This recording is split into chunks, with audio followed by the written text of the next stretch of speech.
I want to thank you all for bringing this very, very important debate on the floor of the National Assembly. But I take a different perspective to what has happened here. You have to go back in history to understand why there was a civil war in the first place, and 50 years later, why the same people are agitating for independence. In '66, we had the first coup, where it was alleged that the Igbos wiped out northern leaders in the military. Second coup, Gowon took over, and there was a lot of bloodshed, killing the Igbos. Igbos were killed in the north. They moved back to eastern Nigeria. Ojukwu became head of state, declared a nation called Biafra. The war started. We fought for 3 years. The war was over, and southeastern Nigeria and eastern Nigeria, as it was called, was integrated into Nigeria. That is the background. Now, when the war was over, I asked the Vice President of Nigeria a fundamental question. There are two questions asked. One, why did you erase the Bight of Biafra from the map of Nigeria? And he said that at the Supreme Military Council meeting, they felt Biafra would rise again. And so the federal government at the time did everything possible not to talk about the war in Nigeria. So, from 1970 to the present, a generation of Nigerians who were born did not know we had a civil war. And I know a lot of young people who do not know Nigeria fought the war.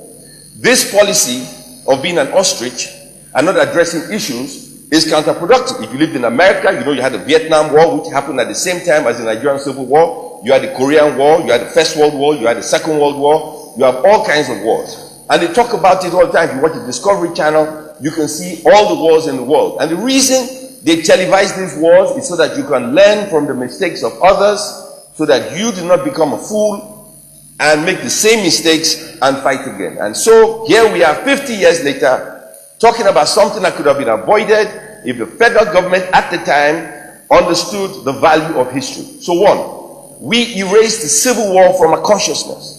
So a generation of people do not know we fought the war or why we fought the war. They say the Igbos were marginalized, right? They fought the war, they lost.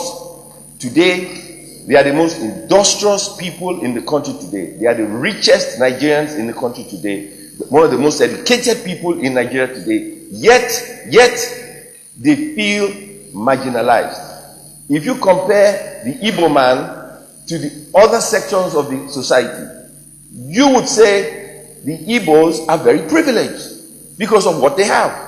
Yet, a generation of Igbos say they are marginalized and they want to secede and they want a nation. Well, yes, a young generation of people who have never seen bloodshed, war, destruction, people being killed, amputated, families being divided, sure they can think like that. But what have we done as a nation to educate them about the destruction of war? Absolutely nothing. We do not teach this in our history books. We do not tell our children what war is all about. It's easy to talk about war. How many people have carried a gun, an AK-47, a machine gun, a machete? How many people have carried a gun? How many people have used a gun? How many people have fired a shot? How many people? Those who talk about war, those who talk about bloodshed, those who talk about confusion, have never carried a gun. So how do they know how people die? Have they seen blood?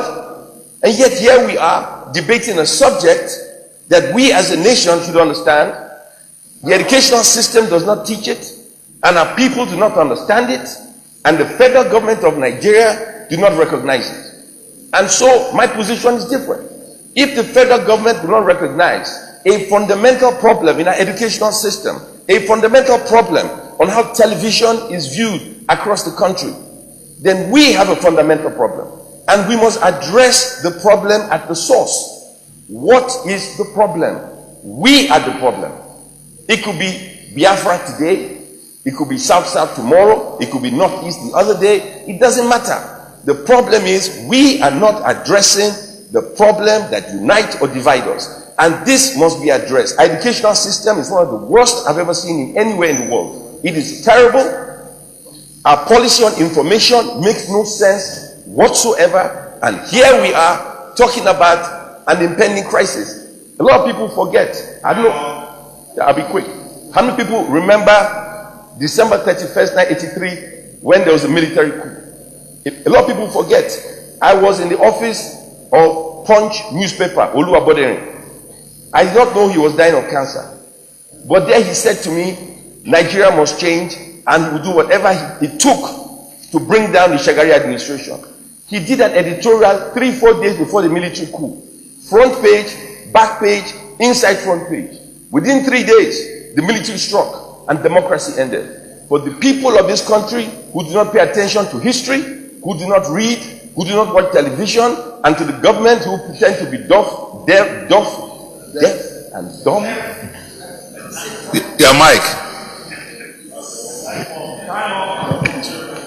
Pay attention. The government should pay attention to the least of us.